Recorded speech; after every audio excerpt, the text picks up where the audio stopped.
Chapter number 1 ગણ એનો પ્રક્રિયાના સ્વાધ્યાય 1. પ્રક્રિયાના સ્વાધ્યાય 1નો પહેલો દાખલો આવો છે.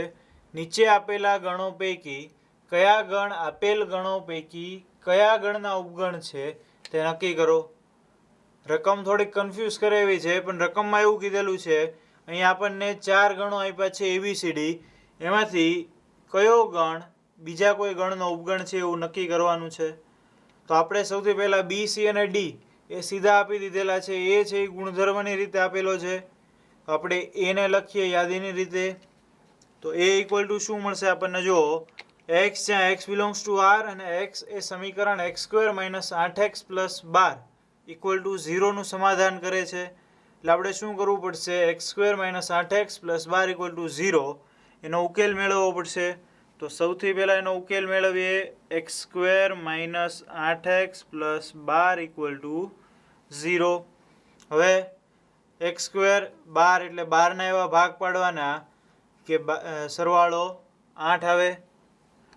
તો x² - 8x છે 6 દુ 12, x² - 2x - 6x + 12 એના બરાબર 0.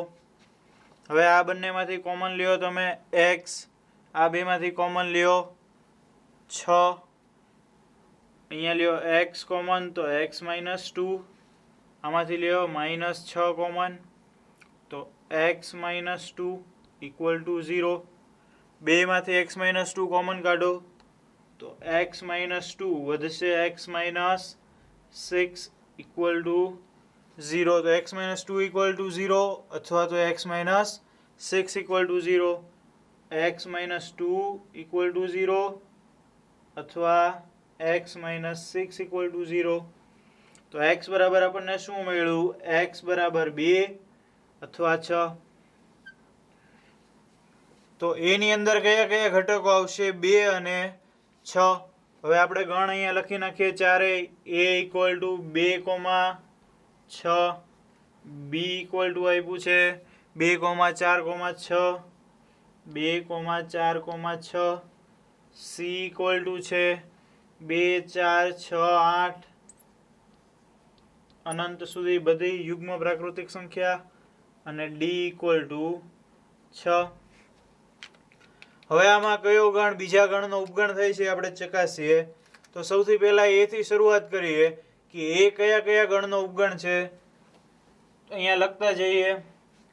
સૌથી પહેલા a ની અંદર 2 ને 6 ઘટકો છે, તો એ કેમાં આવે છે? b ની અંદર આવે છે અને c ની અંદર આવે છે. તો એને આપણે આવું લખી શકીએ કે a ઉપગણ b અને a ઉપગણ c. તો આ થઈ ગયું a એ b અને c નો ઉપગણ છે.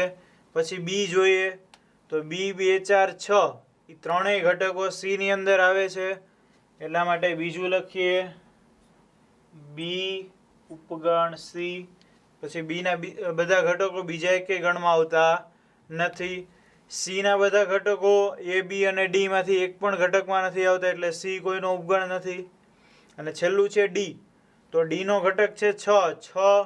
6 a માં આવે છે, b માં આવે છે અને c માં આવે છે, એટલે ત્રીજું લખાશે d ઉપગણ a, d ઉપગણ b અને d ઉપગણ c. d ત્રણેયનો ઉપગણ છે. આમ ટોટલ 1, 2, 3, 4, 5 અને 6 પરિણામ આપણને મળ્યા. Question number 2. નીચેના પૈકી દરેક વિધાનોમાંથી કયું સત્ય છે અને કયું અસત્ય છે તે નક્કી કરો. વિધાનો આપ્યા છે એમાંથી સત્ય અસત્ય નક્કી કરવાનું છે. તો પહેલું છે જો x બિલોંગ્સ ટુ a અને a બિલોંગ્સ ટુ b તો x બિલોંગ્સ ટુ b. તો આ વિધાન અસત્ય છે. શું કામ? કારણ આપીએ આપણે. વિધાન અસત્ય છે. કેવી રીતે અસત્ય છે? x બિલોંગ્સ ટુ a લઈ લો તમે. x a belongs to b. હવે a આખો છે એ b ની અંદર આવી જાય છે, એટલે b બરાબર ગણમાં x, એટલે આખો a b ની અંદર આવી ગયો. બીજો એક ઘટક લઈ લો b માં y. તો જોઈ શકો છો x બિલોંગ્સ ટુ a છે તો કે હા છે. એ બિલોંગ્સ ટુ બી છે તો છે એ આખો બીની અંદર આવી ગયો, પણ એક્સ બિલોંગ્સ ટુ બી છે, બીની અંદર એક્સ આવે છે તો બીની અંદર એક્સ આવતો નથી.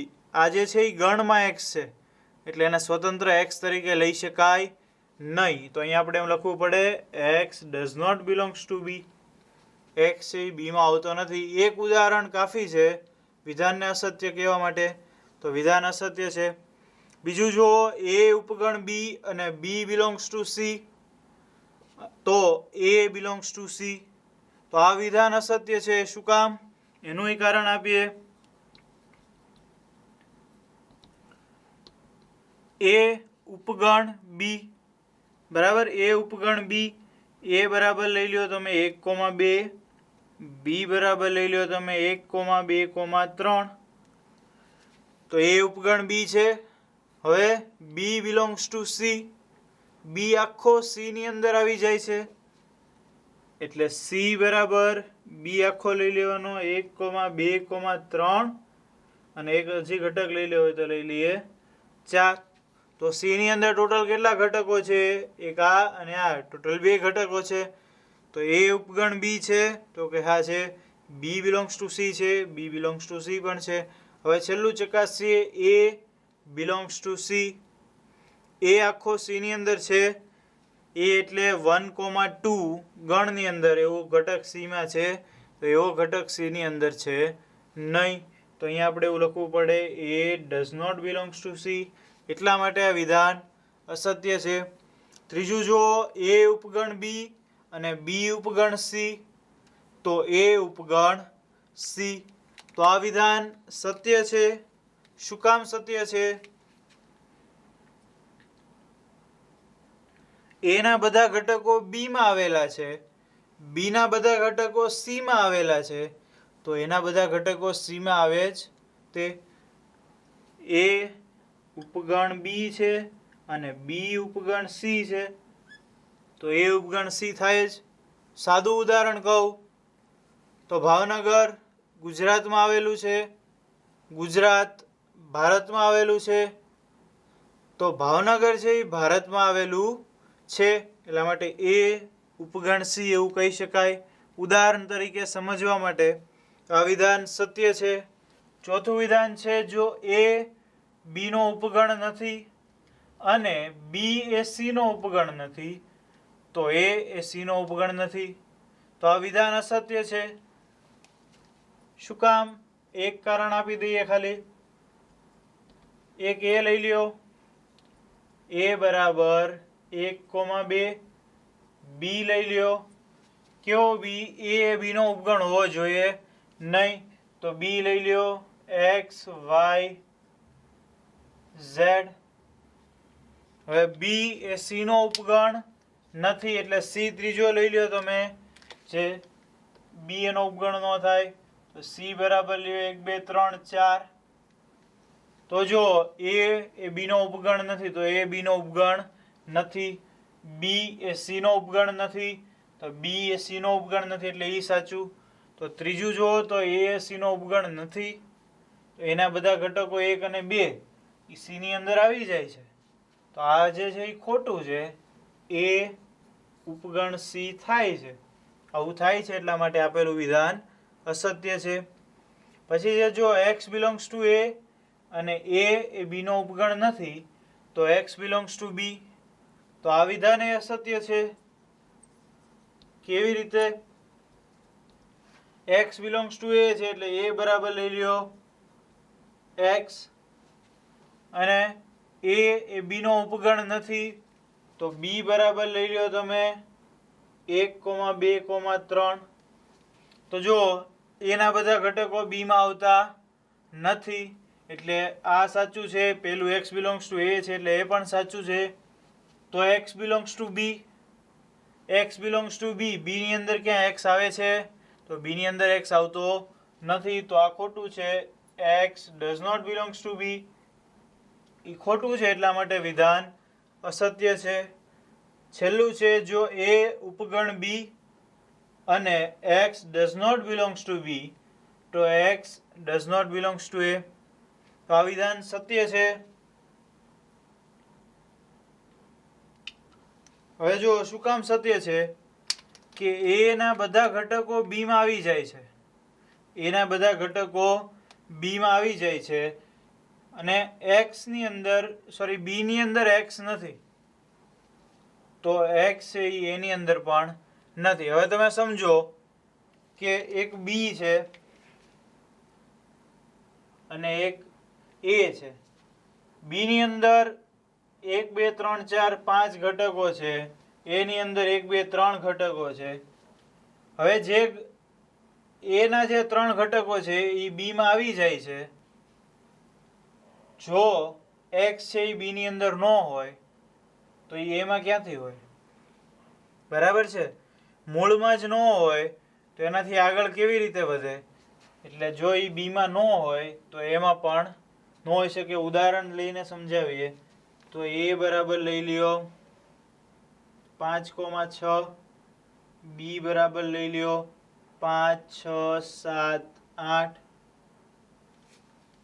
હવે તમે જુઓ કે એક્સ છે એ બીમાં નથી. જો એ બીમાં જ નથી તો એમાં ક્યાંથી આવે? કારણ કે એ બીનો ઉપગણ છે. ટૂંકમાં વિધાન છે એ સત્ય છે. શું કામ? તો કે જો બીમાં ન હોય તો એના ઉપગણ એમાં આવી શકે નહીં. Question number 3. જો એ બી અને સી માટે એ યોગ બી બરાબર એ યોગ સી અને એ છેદ બી બરાબર એ છેદ સી હોય તો સાબિત કરો કે બી બરાબર સી. હવે બહુ સ્વાભાવિક વાત છે કે એ યોગ બી બરાબર એ યોગ સી અને એ છેદ બી બરાબર એ છેદ સી હોય એવું ત્યારે જ શક્ય બને જ્યારે બી બરાબર સી હોય.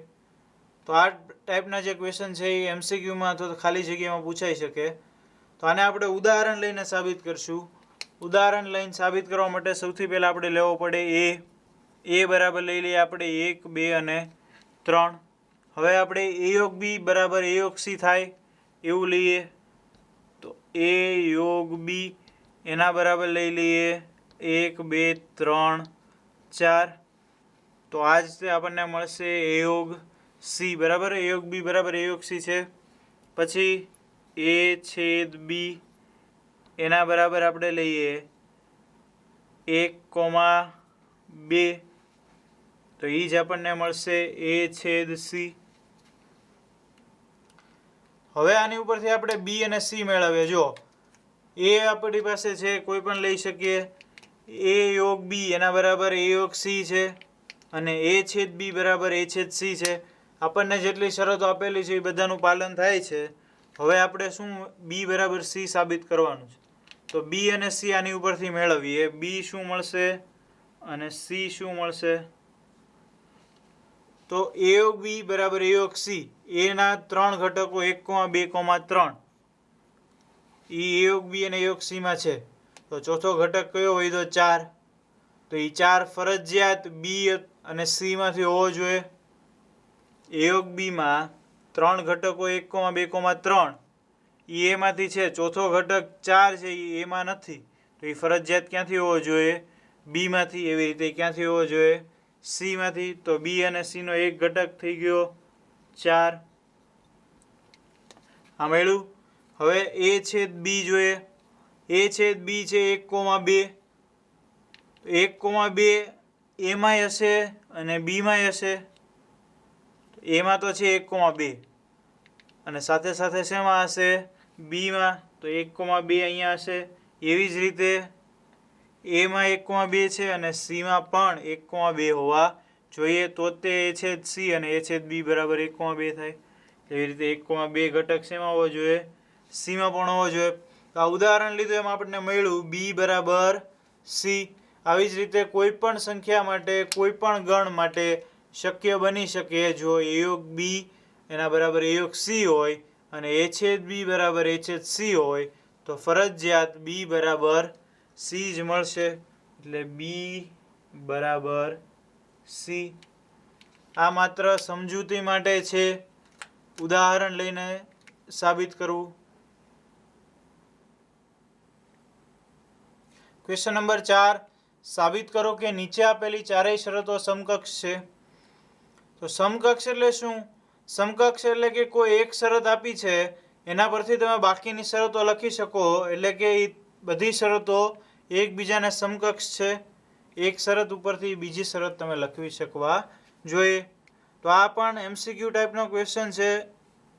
કેવી રીતે આના સોલ્યુશન લાવશું? ઉદાહરણ લઈને સોલ્વ કરીએ. તો એ ઉપગણ બી હોય એવો એ ને બી લઈએ આપણે. તો એ બરાબર 1 2 3 અને બી બરાબર 1 2 3 4 5. એ ઉપગણ બી છે તો આ છે, તો આ એક શરત થઈ. તો હવે આ શરત આપી હોય ત્યારે આ શરત સાચી છે. તો એ શરત જોઈએ. a minus B equal to ખાલી ગણ. તો કરો તમે a માઇનસ બી.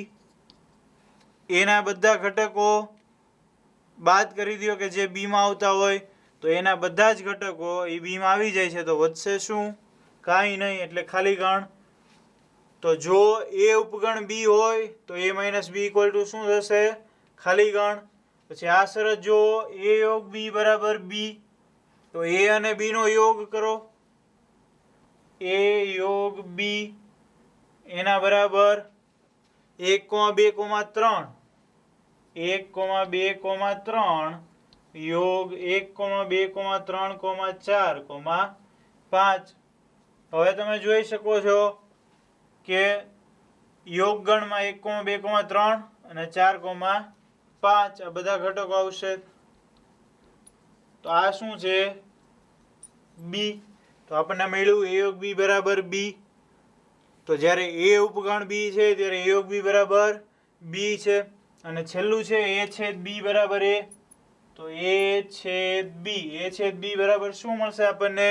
a ને b માં કોમન છે 1 2 3. એટલે 1 2 3. તો આ શું મળ્યું આપણને? ફરીથી a. તો આનો મતલબ શું? કે જ્યારે કોઈ એક શરત આપી છે ત્યારે એના પરથી તમે એની મદદથી બાકીની બધી જ શરતો લખી શકવા જોઈએ. એવી રીતે જો અહીંયા a minus B equal to ખાલી ગણ આપ્યું છે ત્યાં આપણે a અને b લઈએ તો a અને b બાકીની ત્રણેય શરતોનું પાલન કરશે. એવી જ રીતે a યોગ બી બરાબર બી આપેલું હોય એની માટે a અને b લઈએ તો એ a અને b બાકીની ત્રણેય શરતોનું પાલન કરશે. ટૂંકમાં કોઈ એક શરત ઉપરથી આપણને જે ગણ મળશે એ ગણ બાકીની દરેક શરતોનું પાલન કરશે. એટલા માટે એ બધા જ તે શરતો છે એ સમકક્ષ કહી શકાશે. Question number 5. સાબિત કરો કે a ઉપગણ બી તો c માઇનસ બી ઉપગણ c માઇનસ a. તો આ સાબિત કરી શકાય ઉદાહરણ લઈને. આ પણ MCQ ટાઈપમાં પૂછાઈ શકે. તો આના ઉદાહરણ લઈએ. a ઉપગણ બી સૌથી પહેલા તો a બરાબર લઈ લ્યો 1 2 3.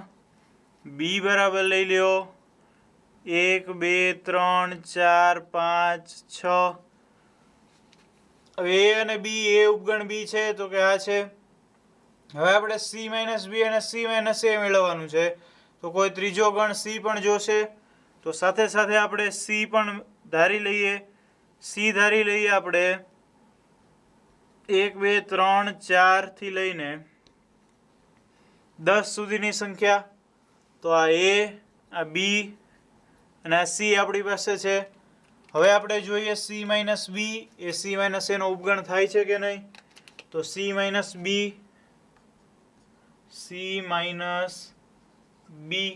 c એટલે 1 થી 10 સંખ્યાઓ 1 2 3 થી લઈને 10 સુધીની સંખ્યાઓ માઇનસ બી એટલે 1 થી લઈને 6 સુધીની સંખ્યાઓ 1 2 3 4 5 અને 6. 1 થી 10 માંથી 1 થી 6 બાદ કરી દો તો વધશે 7 8 9 અને 10. ત્યારબાદ c માઇનસ a મેળવીએ. તો c માઇનસ a 1 2 3 થી લઈને 10 સુધીની સંખ્યા માઇનસ a ની અંદર છે 1 થી 3 એટલે 1 2 અને 3. તો વધશે શું? આમાં 1 2 3 વયા જાય તો વધશે બાકીની સંખ્યાઓ 4 5 6 7 8 9 અને 10. હવે તમે જુઓ તો c માઇનસ બી ઉપગણ c માઇનસ a થાય છે. c માઇનસ બી ના બધા ઘટકો 7 8 9 અને 10 એ c માઇનસ a માં આવે છે. તો કે હા આવે છે. આના ઉપરથી આપણે શું સાબિત કરી શકીએ? કે સી માઇનસ બી ઉપગણ ઓફ સી માઇનસ એ. તો આ સમજૂતી માટે છે, એમસીક્યુ માટે કેવી રીતે સાબિત કરી શકાય. એ ઉપગણ બી હોય તો C minus B ઉપગણ C minus એ. ક્વેશ્ચન નંબર 6, જો પી ઓફ એ બરાબર પી ઓફ બી હોય તો સાબિત કરો કે એ બરાબર બી. હવે આ રીતે એમસીક્યુ ટાઈપનો ક્વેશ્ચન છે. આમાં એવું આપી દીધું હોય કે પી ઓફ એ બરાબર પી ઓફ બી છે તો નીચેનામાંથી કયું સત્ય છે. બરાબર, આવી રીતે પૂછી શકાય. આની રીત છે, જો થિયરી બેઝડ છે. પી ઓફ એ બરાબર પી ઓફ બી છે.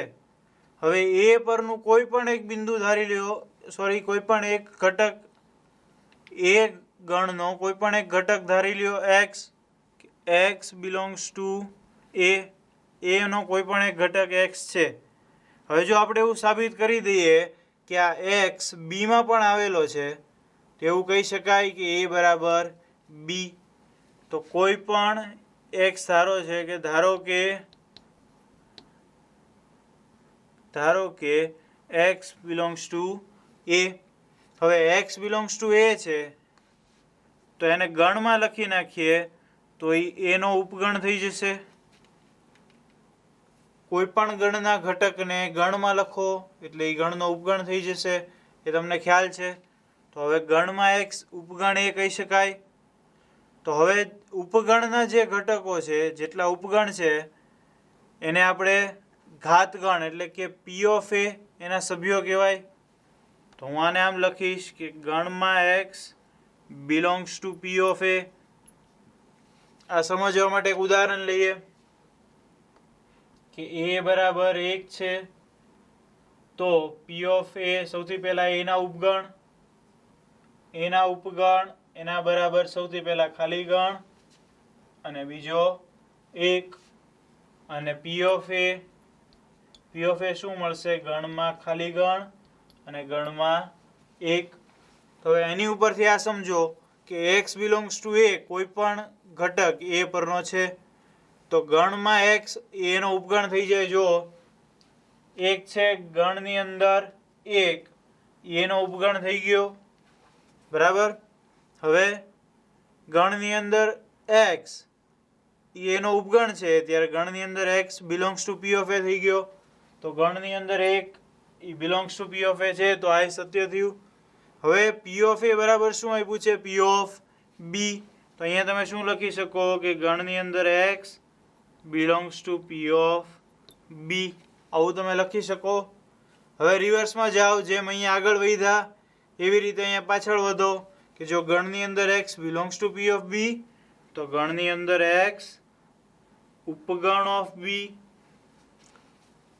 અહીંયા જે કર્યું એ જ વસ્તુ અહીંયા કરી છે રિવર્સમાં.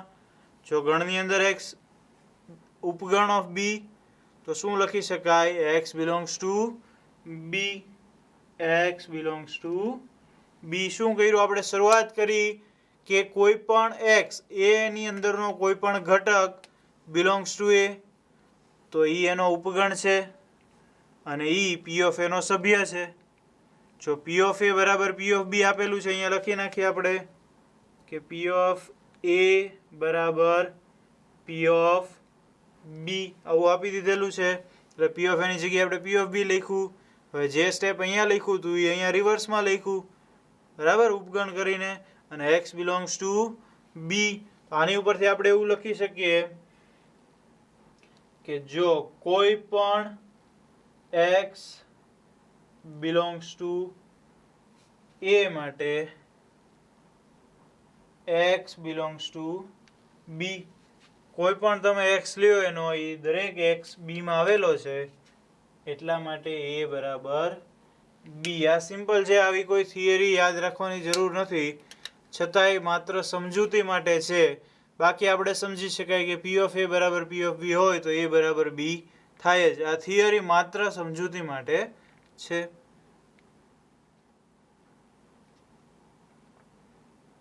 ક્વેશ્ચન નંબર 7, કોઈ પણ ગણ એ અને બી માટે પી ઓફ એ યોગ પી ઓફ બી એના બરાબર પી ઓફ એ યોગ બી સત્ય છે. તમારા જવાબની યથાર્થતા ચકાસો. હવે આ સત્ય છે કે નથી એ ચકાસીએ. એની માટે શું કરીએ, આપણે ગણ લઈએ એ અને બી. તો આ વિધાન જે છે એ અસત્ય છે, એ અસત્ય છે એવું સાબિત કરશું આપણે ગણ લઈને. એ બરાબર લઈ લઈએ 1,2, બી બરાબર તમે લઈ લ્યો 2,3. એ બરાબર લીધું આપણે 1,2, બી બરાબર લીધું 2,3. હવે તમે જુઓ એ યોગ બી શું મળશે. એ યોગ બી બરાબર 1,2,3. એ યોગ બી બરાબર શું મળે 1,2,3. હવે એ યોગ બી એનો ઘાતગણ તમે જ્યારે મેળવશો, એ યોગ બી નો ઘાતગણ મેળવશો ત્યારે 1,2,3 છે એના ઘાતગણમાં આવશે કે નહીં આવે? આવશે.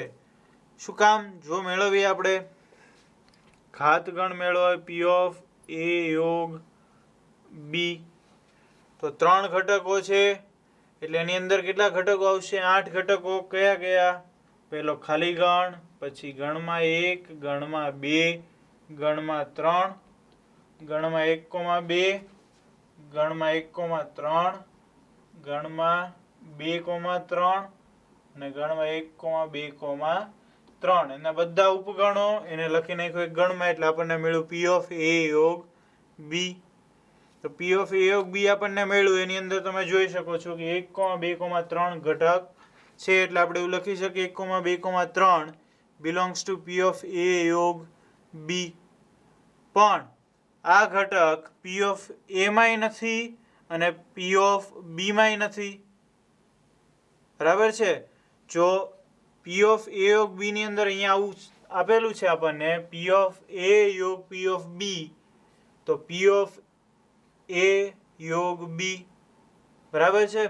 તો જો આ બંનેનો યોગ થઈને સામેનો આપણને ગણ મળતો હોય તો આની અંદરના બધા ઘટકો અથવા તો પી ઓફ એમાં હોવા જોઈએ અથવા તો પી ઓફ બીમાં હોવા જોઈએ. એ ઉદાહરણ અહીંયાથી સમજીએ કે એ અને બીનો યોગ થઈને આપણને જો એ યોગ બી મળતા હોય તો આની અંદરના બધા ઘટકો કાં તો એમાં હોવા જોઈએ કાં તો બીમાં હોવા જોઈએ. આપણે પી ઓફ એ લખીએ અને પી ઓફ બી લખીએ એટલે વધારે આઈડિયા આવશે. પી ઓફ એ મળશે આપણને ખાલી ગણ, ગણમાં 1, ગણમાં 2 અને ગણમાં 1,2. પી ઓફ બી લખીએ ખાલી ગણ, ગણમાં 2, ગણમાં 3, ગણમાં 2,3. હવે તમે જુઓ આ બંનેનો યોગ કરો. આ બંનેના યોગમાં 1,2,3 ઘટક ક્યાંય મળતો નથી. બરાબર? આ બંનેના યોગમાં 1,2,3 ઘટક ક્યાંય મળતો નથી. હવે એનો યોગ પણ કરી જ નાખીએ આપણે. પી ઓફ એ યોગ પી ઓફ બી. તો ખાલી ગણ એકવાર, ગણમાં 1, ગણમાં 2, ગણમાં 3, ગણમાં 1,2 અને ગણમાં 2,3. ટોટલ 1, 2, 3, 4, 5 અને 6 ઘટકો મળ્યા. 2 ઘટકો નથી મળતા. કયા કયા? તો કે 1,2 એ આવી ગયું છે, 2,3 આવી ગયું છે અને 1,3 અને 1,2,3 એ 2 ઘટકો આની અંદર નથી. તો એક કારણ, એક ઉદાહરણ એ કાફી છે કે આપેલું વિધાન અસત્ય છે. બરાબર છે? આ એક ઉદાહરણ પરથી આપણે એવું કહી શકીએ કે આપેલું જે વિધાન એ અસત્ય છે. ક્યારેક એ સત્ય હોઈ પણ શકે પરંતુ દરેક વખતે આ આપેલું સત્ય છે એવું જરૂરી નથી. તો અહીંયા આપણે એવું લખી શકીએ કે આપેલ વિધાન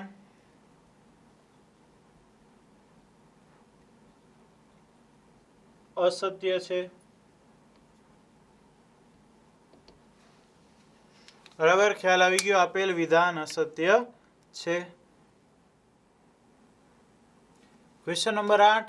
કોઈ પણ ગણ એ માટે સાબિત કરો કે એ બરાબર a છેદ બી યોગ a માઇનસ બી અને a યોગ b માઇનસ a એના બરાબર a યોગ બી. આ બંને આપણે વેન આકૃતિની મદદથી સાબિત કરીએ. તો સૌથી પહેલું જે છે ए बराबर ए छेद बी योग ए माइनस बी। એની માટે આપણે વેન આકૃતિ એક દોરીએ।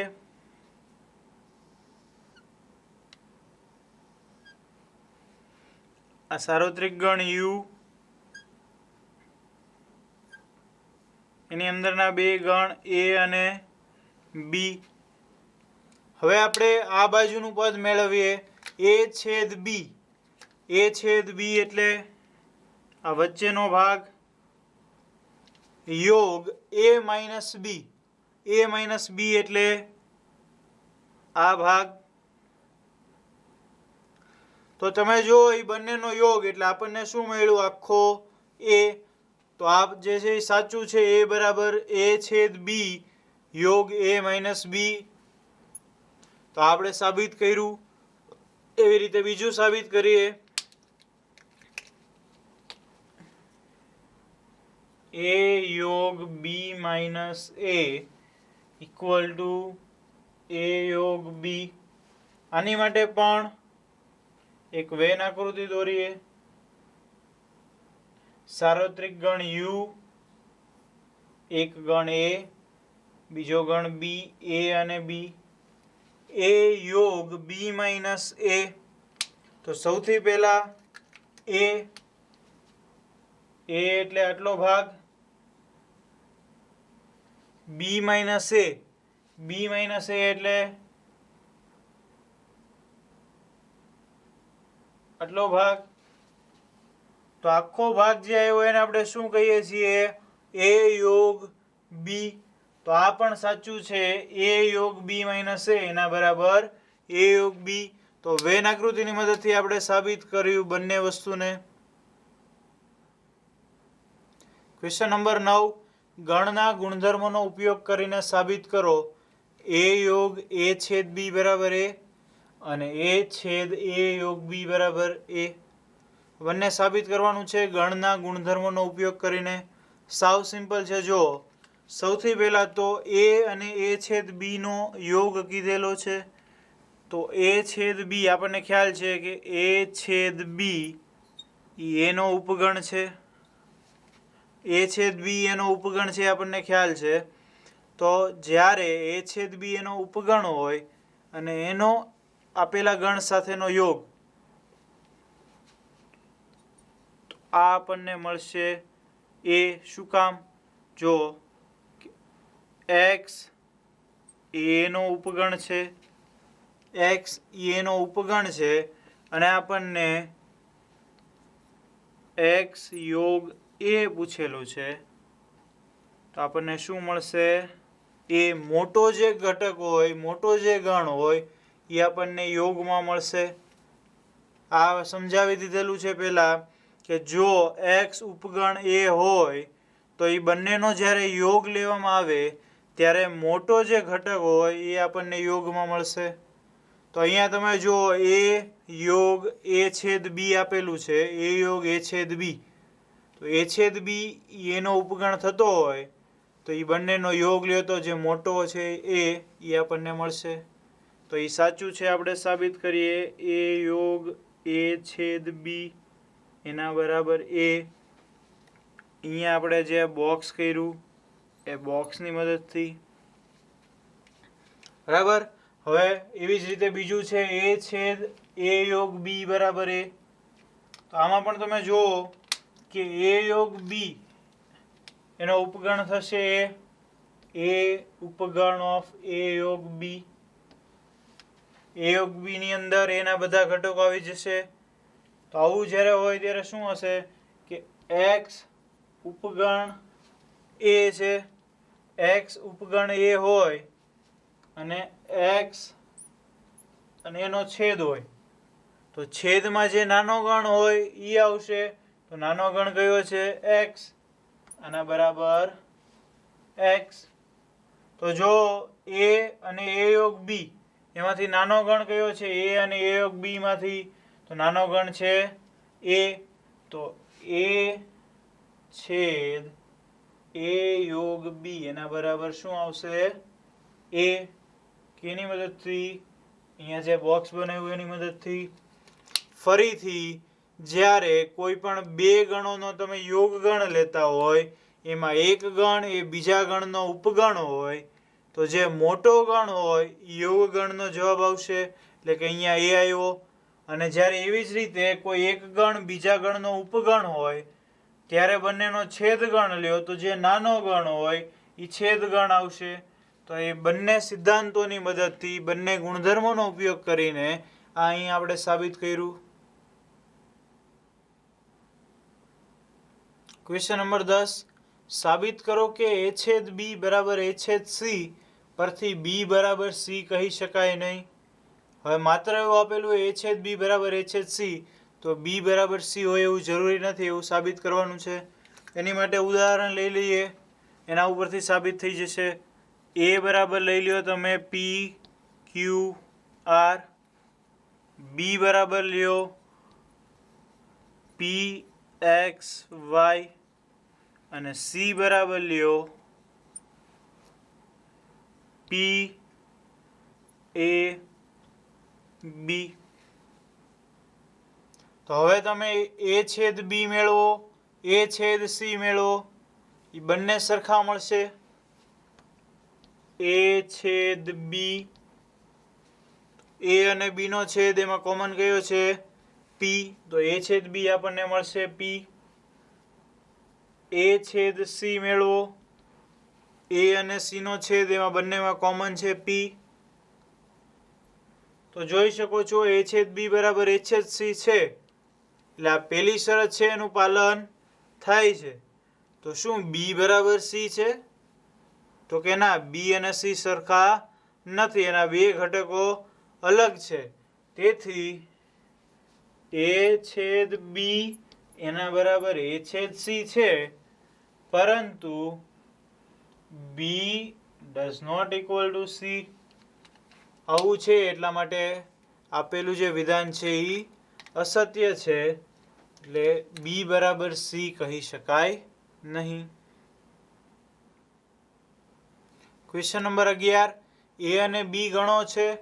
કોઈ ગણ x માટે a છેદ x બરાબર b છેદ x does not equal to ખાલી ગણ અને a યોગ x બરાબર b યોગ x હોય તો સાબિત કરો કે a બરાબર b. હવે આ ક્વેશ્ચન નંબર 3 જેવો ક્વેશ્ચન થયો. આની અંદર આપણને કીધું છે a છેદ x બરાબર b છેદ x does not equal to ખાલી ગણ. તો સૌથી પહેલા x ધારી લઈએ, x equal to p q r. હવે a છેદ x બરાબર b છેદ x મેળવીએ. આ પણ એક ધારી લઈએ, a છેદ x બરાબર જો આવું આપેલું હોય p q એના બરાબર b છેદ x. તો જોઈ શકો છો a છેદ x બરાબર b છેદ x છે, પણ એ ખાલી ગણ નથી, એટલા માટે આ સાચું છે. હવે a યોગ x બરાબર b યોગ x, a યોગ x લઈ લઈએ આપણે કોઈ પણ. a યોગ x માં x ના તો બધા ઘટકો આવી જાય, સાથે સાથે એક ઘટક આવે છે a, અને કહી દઈએ b યોગ x. તો a યોગ x બરાબર b યોગ x છે, આ બંને આપણે ધારેલા છે, બરાબર છે, ક્યાંયથી આવી નથી ગયેલું. આ x a છેદ x a યોગ x આ બધું આપણે ધારેલું છે. તો હવે a યોગ x બરાબર b યોગ x પણ છે, એટલે આ શરતનું પણ પાલન થઈ ગયું. હવે બધી શરતોનું પાલન થાય એવી આપણે કિંમતો ધારી લીધી છે. તો આની ઉપરથી આપણે a અને b મેળવશું. a અને b કેવી રીતે મળશે? તો સૌથી પહેલા a છેદ x, જો a છેદ x માં x ના કેટલા ઘટકો છે? તો બંને ઘટકો x ના છે, એટલે એ ઘટકો a માં પણ હશે અને x માં પણ હશે, તો જ બંનેનો છેદમાં આવ્યા હોય. એટલે એની અંદર બે ઘટકો ફિક્સ થઈ ગયા, p અને q. તો a માં કયા ઘટકો છે? p અને q, આ બંને ફિક્સ થઈ ગયા. એવી જ રીતે જો એ b છેદ x માં p, q હોય તો p, q b માં હશે અને x માં હશે. તો b બરાબર એમાં પણ p અને q ફિક્સ થઈ ગયા. હવે આનું કામ પૂરું થઈ ગયું. a યોગ x માં જો a યોગ x ની અંદર p q r a, p q r a, તો p q r છે એ તો x માંથી આવે છે, પણ એ x માં નથી, તો એ ફરજિયાત ક્યાં હોવો જોઈએ? a ની અંદર. સ્મોલ એ ફરજિયાત કેપિટલ એની અંદર હોવો જોઈએ, કારણ કે એ એક્સમાં નથી અને એ યોગ એક્સમાં છે. એટલા માટે એ કેપિટલ એમાં હશે તો એને અહીંયા લખીશું. એવી જ રીતે સ્મોલ એ ફરજિયાત ક્યાં હોવો જોઈએ? બીમાં, કારણ કે એ એક્સમાં નથી. તો બીમાં પણ સ્મોલ એ છે. તો આ એના બધા 3 એ 3 ઘટકો થઈ ગયા. તો જોઈ શકો છો તમે એ અને બી બંને સરખા મળે છે. આ ઉદાહરણ લઈને આપણે સાબિત કર્યું એ બરાબર બી. આવું તમે કોઈ પણ ઉદાહરણ લઈને સાબિત કરી શકો. એક્સ, એ અને બી એના કોઈ પણ ઉદાહરણ માટે હંમેશા આ સાબિત થશે એ બરાબર બી. Question number 12. ગણ એ, બી અને સી એવા શોધો કે જેથી એ છેદ બી, બી છેદ સી અને એ છેદ સી અરિક્ત ગણો બને અને એ છેદ બી છેદ સી ઇક્વલ ટુ ખાલી ગણ બને. તો સૌથી પહેલા આપણે 3 ગણો જોઈએ છે. એ 3 ગણ માટે આપણે વેન આકૃતિ દોરી નાખીએ. વેન આકૃતિ દોરીએ.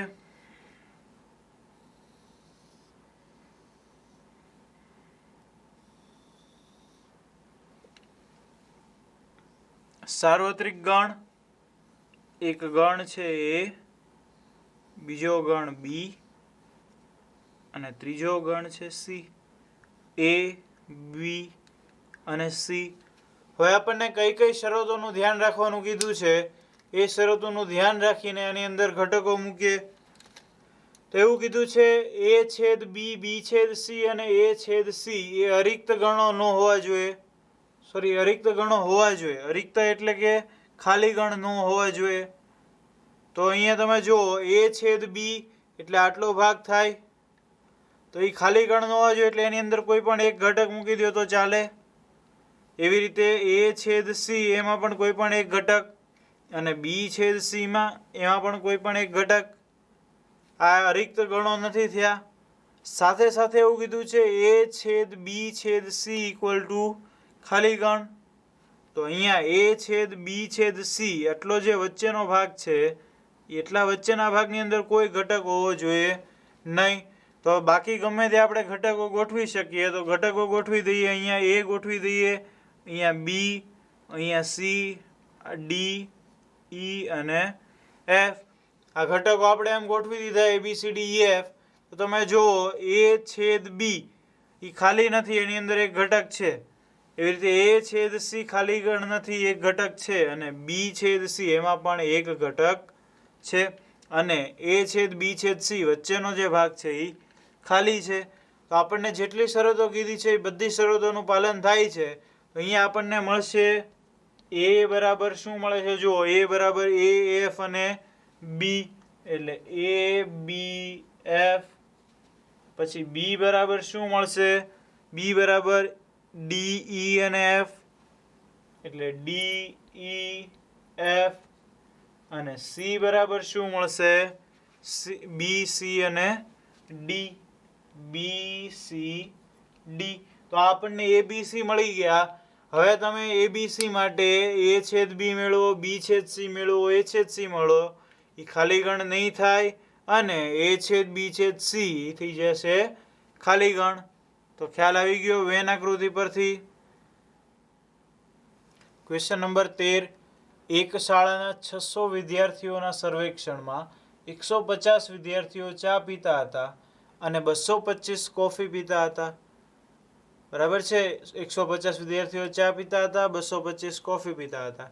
100 વિદ્યાર્થીઓ ચા અને કોફી બંને પીતા હતા. તો કોફી અને ચા બંને પૈકી કંઈ પણ નહીં પીનારા વિદ્યાર્થીઓની સંખ્યા શોધો. હવે આપણે જે કીધો છે આ પ્રકારના દાખલામાં સૌથી સરળ રીત છે વેન આકૃતિની રીત. તો વેન આકૃતિની મદદથી આપણે એનો ઉકેલ મેળવીએ. કેવી રીતે? અહીંયા ધ્યાન જુઓ. સૌથી પહેલા તો આપણે એક સાર્વત્રિક ગણ દોરી નાખીએ યુ. હવે એમાં કેટલા ગણ આવશે? ચા અને કોફીના 2 ગણ એટલે એક ગણ આવી ગયો આ ચાનો, બીજો ગણ આવી ગયો કોફીનો એટલે આ ટી અને સી. તો 150 ચા પીતા હતા, 225 કોફી પીતા હતા અને 100 વિદ્યાર્થીઓ ચા અને કોફી બંને પીતા હતા. તો સૌથી પહેલા જે ચા અને કોફી બંને પીતા હતા એવા વિદ્યાર્થીઓ અહીંયા છેદગણમાં આવશે. એટલે અહીંયા લખીશું 100. બરાબર છે, છેદગણની અંદર 100 આવશે. હવે બાકીનું લખો કે 150 વિદ્યાર્થીઓ ચા પીતા હતા. તો 150 ચા પીતા હતા એમાંથી 100 અહીંયા આવી ગયા, તો વધશે કેટલા? 50. તો તમે જુઓ ચા વાળા 150 થઈ ગયા ટોટલ. પછી ત્યારબાદ 225 કોફી પીતા હતા, તો 225 માંથી 100 અહીંયા આવી ગયા છે, તો અહીંયા વધશે 125. તો હવે તમે જુઓ ચા વાળા 50 પ્લસ 100 એટલે 150 અને કોફી વાળા 125 પ્લસ 100 એટલે 225 થઈ ગયા. તો બધું જ જે રકમ આપ્યું છે એ આપણે અહીંયા દર્શાવી દીધું. સાથે એમ કીધું છે ટોટલ 600 વિદ્યાર્થી છે, એટલે સાર્વત્રિક ગણમાં કેટલા વિદ્યાર્થી છે? 600 વિદ્યાર્થી. તો આપણને એમ કીધું છે કે કોફી અને ચા બંને પૈકી કંઈ પણ નહીં પીનારા. તો અહીંયા તમે જુઓ ટી અને સી આ બંને વર્તુળની અંદર જેટલા વિદ્યાર્થીઓ છે એ બંને કાં તો ચા પીવે છે અને કાં તો કોફી પીવે છે. તો એ બંને વર્તુળની બહારના જે કોઈ પણ વિદ્યાર્થીઓ છે એને બહારના જેટલા ઘટકો છે એ ચા અથવા કોફી નહીં પીનારા ઘટકો છે. તો તમારે આ સંખ્યા જોતી હોય તેની માટે શું કરવું પડે? ટોટલ જે 600 છે એમાંથી વર્તુળની અંદર આવેલું બાદ કરવું પડે. તો અહીંયા આપણે લખીએ કે ચા અને કોફી નહીં પીનારા વિદ્યાર્થીઓની સંખ્યા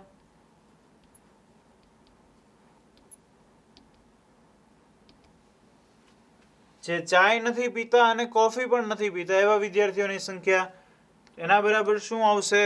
ટોટલ સંખ્યા છે 600 એટલે 600 માઇનસ અહીંયા અંદરની બધી સંખ્યાઓનો સરવાળો એટલે 50 વત્તા 100, 50 વત્તા 100 વત્તા 125. તો શું આવશે? 600 ઓછા 150 વત્તા 125 એટલે એ થઈ જશે 275. તો 600 માઇનસ 275 એટલે આપણને મળશે 325. તો કુલ 325 વિદ્યાર્થીઓ એવા થશે જે ચા અને કોફી બેમાંથી એક પણ પીતા નથી. ખ્યાલ આવી ગયો? Question number 14.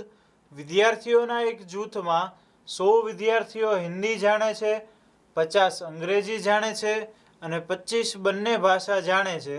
તો આ જૂથમાં કેટલા વિદ્યાર્થીઓ હશે? તો આ પ્રકારના ક્વેશ્ચન માટે સૌથી સરળ રીત વેન આકૃતિ. તો વેન આકૃતિ દોરીએ આપણે. સૌથી પહેલા એક સાર્વત્રિક ગણ યુ. ટોટલ કેટલા ગણ છે? એક હિન્દી અને અંગ્રેજી એટલે 2 ગણ. તો અહીંયા આપણે 2 ગણ દોરી નાખીએ. એક હિન્દી, એક ઇંગ્લિશ. હવે તમે જુઓ કે 100 વિદ્યાર્થીઓ હિન્દી જાણે. સૌથી પહેલા 25 બંને ભાષા જાણે છે એને આપણે લખશું અહીંયા વચ્ચે. એટલે અહીંયા લખીએ આપણે 25. હવે જો હિન્દીવાળા 100 વિદ્યાર્થી 100 ટોટલ છે એમાંથી 25 અહીં આવી ગયા, તો માત્ર હિન્દીવાળા કેટલા વધશે? 75. થઈ ગયા 100. એવી જ રીતે અંગ્રેજીમાં ટોટલ 50 છે એમાંથી 25 અહીં આવી ગયા છે, તો વધશે કેટલા? 25. તો હવે તમે જુઓ કે હિન્દીમાં ટોટલ 100 થઈ ગયા એટલે આ 100 વિદ્યાર્થીઓ સાચું.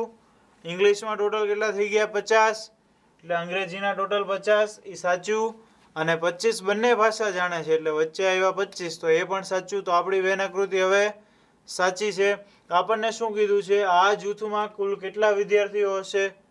તો કુલ કેટલા વિદ્યાર્થીઓ છે આ ત્રણેયનો સરવાળો કરો એટલે આપણને મળી જાય કુલ વિદ્યાર્થીઓની સંખ્યા. અહીંયા હું લખીશ કુલ વિદ્યાર્થીઓની સંખ્યા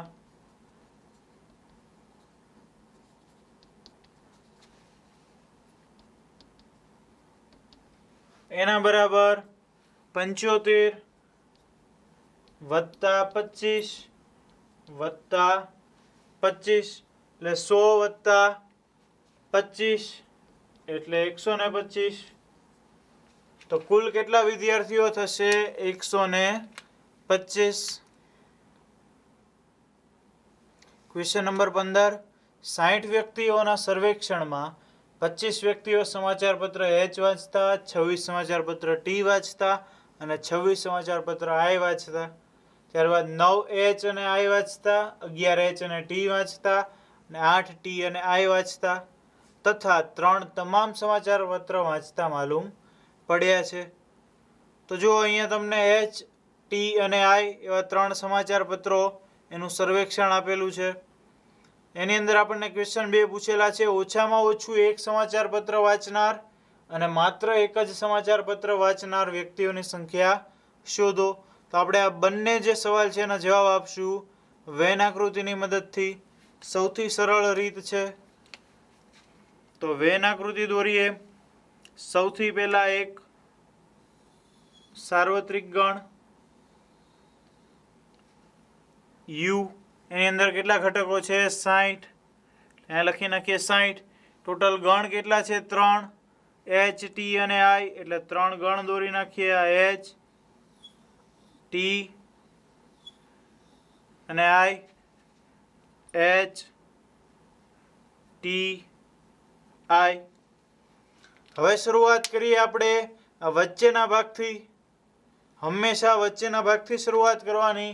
તો ટોટલ કેટલા છે? 3 એવા છે જે તમામ સમાચારપત્ર વાંચતા હોય એટલે અહીંયા આવશે 3. પછી 9 H અને I વાંચતા. તો H અને I વાંચતા 9 જણા છે, એમાંથી 3 અહીંયા આવી ગયા છે તો વધશે કેટલા? 6 થઈ ગયા H અને I વાળા 9 જણા. ત્યારબાદ 11 H અને T વાંચતા. H અને T વાંચતા ટોટલ 11 જણા, એમાંથી 3 અહીંયા આવી ગયા છે તો વધશે 8 એટલે 8 ને 3 11 થઈ ગયું. ત્યારબાદ 8 T અને I વાંચતા. તો T અને I વાંચતા 8 જણા છે, એમાંથી 3 અહીંયા આવી ગયા તો અહીંયા આવશે 5. હવે તમે જુઓ H અને I વાળા 9, H અને T વાળા 11 અને T અને I વાળા 8. આ થઈ ગયું. ત્યારબાદ ઉપર જો 25 વ્યક્તિઓ સમાચારપત્ર H વાંચતા. H વાળા ટોટલ 25 છે તો 25 માંથી અહીંયા કેટલા આવી ગયા છે? 8 ને 3 11, 11 ને 6 17 તો 17 આવી ગયા છે તો અહીંયા કેટલા વધશે? 8. H ની અંદર તમે જો હવે ટોટલ 25 આવી ગયા. ત્યારબાદ 26 સમાચારપત્ર T વાંચતા. તો T ની અંદર ટોટલ 26 છે. આ જો 8 ને 3 11, 11 ને 5 16 તો અહીંયા વધશે ખાલી 10. તો હવે T ની અંદર તમે જુઓ 18 ને 3 21, 21 ને 5 26, 26 જણા થઈ ગયા T વાળા અને 26 જણા I વાળા. I માં તમે જુઓ 6 ને 3 9, 9 ને 5 14 તો અહીંયા વધશે 12 જણા. 12 ને 5 17, 17 ને 3 20 ને 6 26. તો આ થઈ ગઈ આપણી વેન આકૃતિ તૈયાર. બરાબર છે. જેટલો ડેટા આપ્યો તો એના ઉપરથી આપણે વેન આકૃતિ તૈયાર કરી. ફરીથી જોઈ લ્યો. વચ્ચે 3 H અને I માં 9, T અને I ની અંદર 8, H અને T માં 11, H માં ટોટલ 25, T અને I માં 26 ઘટકો. આ થઈ ગઈ આપણી વેન આકૃતિ તૈયાર. હવે જેટલા સવાલો પૂછ્યા છે એનો જવાબ દઈએ. તો પહેલો સવાલ એવો છે ઓછામાં ઓછું એક સમાચારપત્ર વાંચતા. તો ઓછામાં ઓછું એક સમાચારપત્ર વાંચતા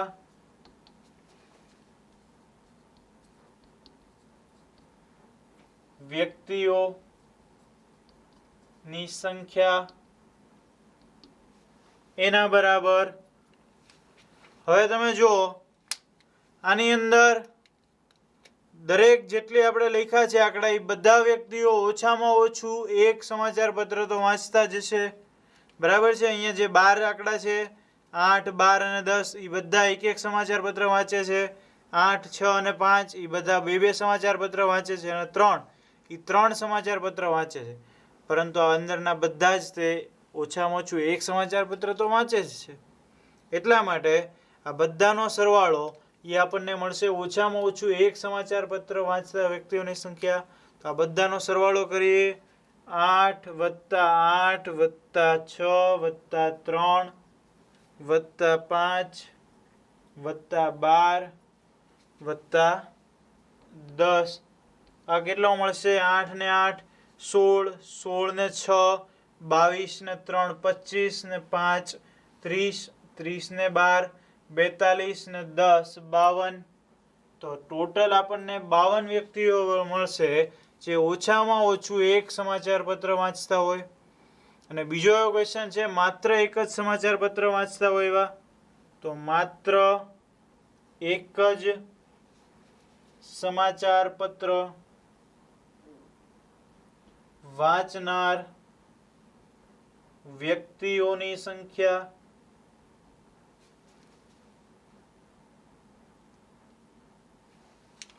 એની સંખ્યા આપણને કેવી રીતે મળશે? માત્ર એક સમાચાર પત્ર, તો માત્ર એક સમાચાર પત્ર 8 જણા વાંચે છે, 10 જણા વાંચે છે અને 12 જણા વાંચે છે. તો 8 + 10 + 12 એટલે આપણને મળશે માત્ર એક જ સમાચાર પત્ર વાંચનાર વ્યક્તિઓની સંખ્યા. તો 8 + 10 + 12, તો 8 ને 10 18 + 12 એટલે આપણને મળશે 30 જણા. તો ટોટલ 52 છે એ ઓછામાં ઓછું એક સમાચાર પત્ર વાંચે છે અને ટોટલ 30 જણા માત્ર એક જ સમાચાર પત્ર વાંચે છે. Question number 16. એક સર્વેક્ષણમાં 21 વ્યક્તિ ઉત્પાદન A પસંદ કરે છે, 26 ઉત્પાદન B પસંદ કરે છે અને 29 ઉત્પાદન C પસંદ કરે છે. જો 14 વ્યક્તિઓ ઉત્પાદન A અને B બંને પસંદ કરતી હોય, 12 વ્યક્તિઓ ઉત્પાદન C અને A બંને પસંદ કરતી હોય અને 14 વ્યક્તિઓ ઉત્પાદન B અને C પસંદ કરતી હોય તથા 8 વ્યક્તિઓ ત્રણેય ઉત્પાદન પસંદ કરતી હોય, તો માત્ર ઉત્પાદન C પસંદ કરતી વ્યક્તિઓની સંખ્યા શોધો.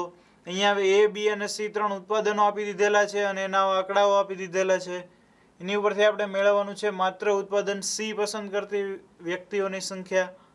શું કરશું? આપણે વેન આકૃતિ દોરીશું. સૌથી પહેલા સાર્વત્રિક ગણ,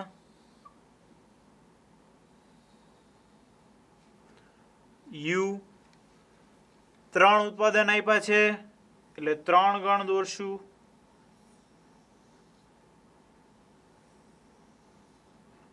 A, B અને C. શરૂઆત ક્યાંથી કરવાની? અહીંયા વચ્ચેથી. તો તે વચ્ચે કેટલા ઘટકો આવશે જુઓ તમે. 8 વ્યક્તિઓ ત્રણેય ઉત્પાદન પસંદ કરે છે એટલે વચ્ચે આવશે 8. ત્યારબાદ જો 14 વ્યક્તિઓ ઉત્પાદન A અને B પસંદ કરે છે એટલે A અને B વાળી 14, A અને B વાળી 14 એમાંથી 8 અહીંયા આવી ગયા છે તો અહીંયા વધશે 6. એવી રીતે A અને C વાળા જુઓ તો A અને C વાળા 12 જણા છે તો 12, અહીંયા 8 આવી ગયા છે તો અહીંયા આવશે 4 અને B અને C વાળા છે 14 એટલે અહીંયા આવશે ફરીથી 6, 8 ને 6 14, 8 ને 6 14 અને 8 ને 4 12 એટલે આ 14 વાળું આવી ગયું, આ 14 વાળું આવી ગયું અને આ 12 વાળું આવી ગયું. 8 વાળું આપણે લઈ લીધું. 6 વધ્યા કે આ 21 વ્યક્તિ ઉત્પાદન A પસંદ કરે છે તો A માં ટોટલ 21 છે. તો અહીંયા કેટલા થયા જુઓ તમે. 8 ને 6 14 ને 4 18 તો 12 કેટલા વધશે? માત્ર 3. તો આ A ની અંદર 21 આવી ગયા. હવે B માં જો, B માં ટોટલ કેટલા છે? 26. B ની અંદર 26 છે. આ જો 8 ને 6 14, 14 ને 6 20 છે ટોટલ 26. તો અહીંયા 12 કેટલા વધશે? 6. આ તમે જુઓ 6 તેરી 18, 18 ને 8 26 થઈ ગયા એ 26. અને C માં તમે જુઓ, C ની અંદર ટોટલ 29 છે તો 29 માંથી અહીંયા કેટલા આવ્યા છે? 8 ને 6 14, 14 ને 4 18 તો C માં અહીંયા વધશે કેટલા? 11. તો આ પણ તમે જુઓ C ની અંદર આવી ગયા 29. તો અહીંયા આપણને જેટલો ડેટા આપ્યો તો એ બધા ડેટા ઉપરથી આપણે આ વેન આકૃતિ તૈયાર કરી અને હવે આ વેન આકૃતિ ઉપરથી આપણે મેળવવાનું છે માત્ર ઉત્પાદન C પસંદ કરતી વ્યક્તિ. તો માત્ર ઉત્પાદન C પસંદ કરતી વ્યક્તિ કેટલી મળે છે? 11. તો આ જે 11 મળે છે એ આપણો જવાબ છે. અહીંયા લખીએ આપણે માત્ર ઉત્પાદન C પસંદ કરતી વ્યક્તિઓની સંખ્યા એના બરાબર 11. તો આ આપણને મળી ગયો જવાબ. સાવ સરળ દાખલો.